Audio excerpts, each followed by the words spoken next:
उनजी शख्सियत जो पतो पवंदो आहे त हे कहिड़े मिज़ाज जो माण्हू आहे। बुरे माण्हू जी गुफ़्तगू बुरी हूंदी आहे, सुठे माण्हू जी गुफ़्तगू सुठी हूंदी आहे। जेके माण्हू पाण चङा हूंदा आहिनि उन्हनि जी सोबत में वेहण सां तव्हांखे चङियूं ॻाल्हियूं ॿुधण खां मिलंदियूं।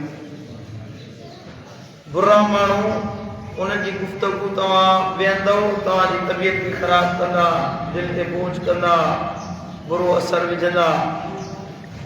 चङो माण्हू ॿियनि जी तारीफ़ कंदो आहे, वाखाण कंदो आहे। बुरो माण्हू ॿियनि जी गिला कंदो आहे, गीबत कंदो आहे। तव्हांजी ज़ुबान इंसान जी बात में जेका अल्लाह ज़ुबान रखाई आहे, इंसान जे अकुल इल्म ऐं फ़हम जी तर्जुमान आहे।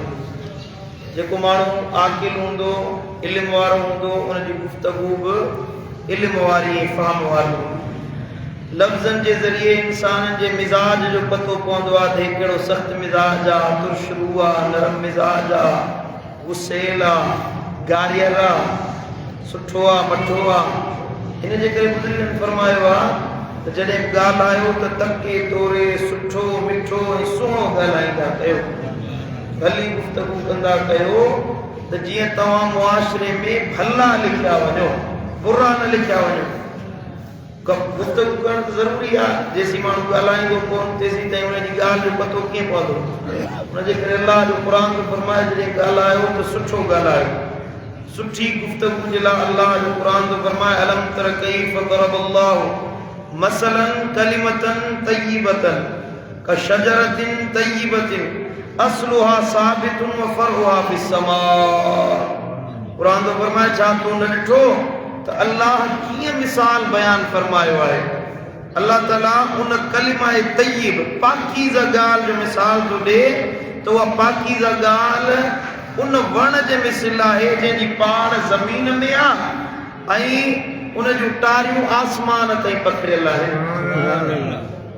सुठी ॻाल्हि, सुठी गुफ़्तगू अल्लाह जो क़ुर जो फरमाए ईअं आहे त जंहिंजी पाण त ज़मीन ते आहे, तव्हां वात मां ॻाल्हायो था, उनजो असरु आसमाननि ताईं फैलियल हूंदो आहे।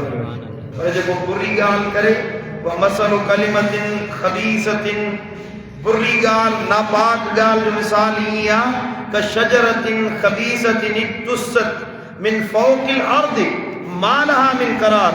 क़ुर जो फरमाए उन बुरी ॻाल्हि, ख़बीस ॻाल्हि, बुछड़ी ॻाल्हि जो मिसाल उन वण वांगुरु आहे जेके ज़मीन तां कटे पट कयो वञे, जेके किथे करार कोन हूंदो आहे। हवा में वण उॾामंदो, को कख किरी पवे सुकी वेंदो, लुड़ी वेंदो, हवा में उॾड़ी वेंदो। उन बुरी ॻाल्हि जो मिसाल ईअं आहे। इन जे करे साईं करीम सल्लल्लाहु अलैहि वसल्लम फरमायो कफ़ा बिल मर्इ इत्मन ऐं युहद्दिस बिकुल्लि समय। जॾहिं ॻाल्हायो त सुठो ॻाल्हायो, तहक़ीक़ सां ॻाल्हायो, भली ॻाल्हि कयो। तव्हांजे गुनहगार हुअण में इहा ॻाल्हि काफ़ी आहे। इंसान जे गुनहगार हुअण जे लाइ इहा ॻाल्हि काफ़ी आहे जो हर ॿुधल ॻाल्हि अॻियां बयानु करे छॾे। हिकिड़ी जॻह तां हिकिड़ी ॻाल्हि ॿुधई, उहा ॿी जॻह ते बयानु करे छॾे। उन्हनि तहक़ीक़ कोन कई, उहा अञा ॿी जॻह ते ॻाल्हि बयानु करे छॾे। मदीने वारो साईं थो फरमाए हर ॿुध सुध वारी ॻाल्हि अॻियां बयानु करणु इहो इंसान जे गुनहगार हुअण जी निशानी आहे। ऐं जेको घणो ॻाल्हाए, पुछड़ो ॻाल्हाए, वाछूं टेड़े ॻाल्हाए ऐं साईं मुंहिंजा वॾो वात खोले मग़रूरी सां, तकब्बुर ऐं हथ सां ॻाल्हाए, महबूबन फरमाए इन्न अबग़दकुम इलैया व अबअदकुम मिन्नी मजलिसन यौमल क़ियामह। क़यामत जे ॾियारे तव्हां मां मूं वटि सभ खां वधीक क़ाबिल नफ़रत माण्हू उहो हूंदो। क़यामत में मूं मोहम्मद करीम खां सभ खां परे उहो माण्हू हूंदो। असरसारून वल मुतशद्दिकून वल मुतफ़हिकून, उहे माण्हू जेके घणो ॻाल्हाइण वारा आहिनि, घण ॻाल्हायो, घणी गुफ़्तगू करण वारा, वाछूं टेड़े ॻाल्हाइण वारा ऐं फुज़ूल बक बक करण वारा आहिनि। इहे क़यामत जे ॾियारे मूं मोहम्मद करीम वटि सभ खां वधीक नफ़रत जे क़ाबिल हूंदा, मुंहिंजी मजलिस खां सफ़ा घणा परे हूंदा। अजाई गुफ़्तगू करणु, अजाई यख हणणु, अजायो वेही साईं मुंहिंजा बुरो ॻाल्हाइणु मदीने वारे साईं मना कई आहे। मदीने वारे साईं फरमायो मन कान युमिनु बिल्लाहि वल यौमिल आखिर फलियकुल खैरन औ लियस्मुत। मोमिन जेको अल्लाह जी आख़िरत जे ॾियारे ते ईमान रखे थो उनखे घुर्जे त भलो ॻाल्हाए या सुठो ॻाल्हाए या ख़ामोश रहे। ख़ामोश रहे इहा ई हुनजे लाइ इबादत आहे। ऐं साईं करीम सल्लल्लाहु अलैहि वसल्लम फरमायो अल मुस्लिम मन सलिम अल मुस्लिमून मिन लिसानिही व यदिही। तमाम मुसलमान उहे असां चवंदा आहियूं मुसलमान उहा जेको नमाज़ पढ़े दाढ़ी रखे पटको पाए तबलीग करे इहो मुसलमान न। नबी साईं तो फरमाए तव्हां में मुसलमान उहे आहिनि जंहिंजे हथनि खां ऐं जंहिंजी ज़बान खां ॿिया मुसलमान महफूज़ रहण वारा। तव्हांजी गुफ़्तगू खां तव्हांजी ज़बान खां जेके माण्हू महफूज़ रहिया ॿिया मुसलमान महफूज़ रहनि। मदीने वाले साईं फरमायो तव्हांजी ज़बान खां ॿियनि मुसलमाननि खे महफूज़ रखियो वञे अल्लाह ताला तव्हांखे वॾो मुसलमान बणाए छॾींदो। जॾहिं गुफ़्तगू कयो त नरम लहजे में गुफ़्तगू कयो, मिठास भरी लहजे में गुफ़्तगू कयो, अहिड़ो लहजो इख्तियार कयो जेको नरमी सां भरियल हुजे। अहिड़ी गुफ़्तगू जंहिंमें तुर्श रुई सख़्त गोई हुजे, माण्हुनि जे दिलनि ते बुरो असर करण वारो गुफ़्तो माण्हू ॻाल्हाए ते इंसान जे लाइ वबाल बणिजी वेंदो। साईं करीम सल्लल्लाहु अलैहि वसल्लम फरमायो इन रिफ़्क़ ला यकूनु फी शैइन इल्ला ज़ानहु वला युनज़उ मिन शैइन इल्ला शानहु।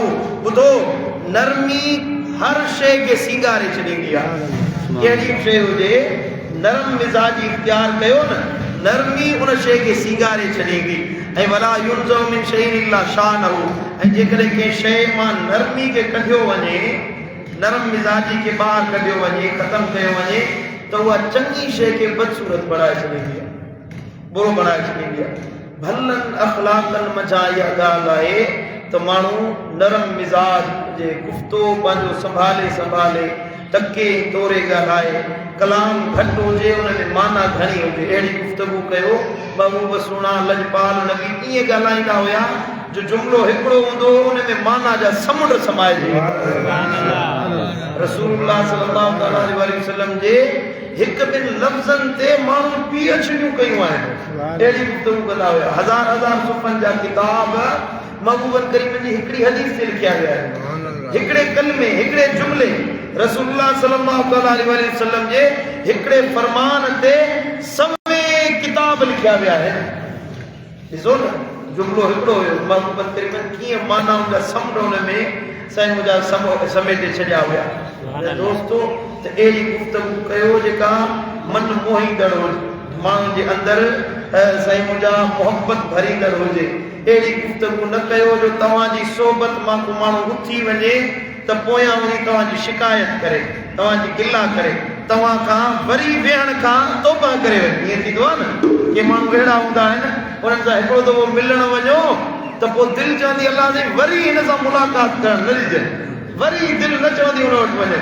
पर कुझु माण्हू अहिड़ा हूंदा आहिनि जंहिंजी सोबत में वेहण खां बाद में दिलि चवंदी आहे इहो अञा ॻाल्हाए त अञा हिन जी गुफ़्तगू माण्हू घर वेंदो वरी वापसि मोटी चवंदो वरी हिन जी गुफ़्तगू हिन जी कचहरी में वियो छो त हुन में मिठास हूंदी आहे, हुन में इल्मु हूंदो आहे, हुन में सूंहं हूंदी आहे। हिन जे करे पंहिंजे जुमिलनि में अहिड़ी तासीर पैदा कयो जो माण्हुनि जे दिलनि में ख़ुशी पैदा थिए। ईअं न थिए जो तव्हांजी गुफ़्तगू जे करे को माण्हू मलूल बणिजी वञे, को माण्हू परेशान थी वञे, कंहिंजी दिलि आज़ारी थिए। अल्लाह ताला खां अहिड़ी गुफ़्तगू खां पनाह घुरंदा कयो। अल्लाह ताला शाल सां सभिनी खे अमल जी तौफ़ीक़ अता फ़रमाए। अल्लाहु आमीन, अल्लाहु आमीन।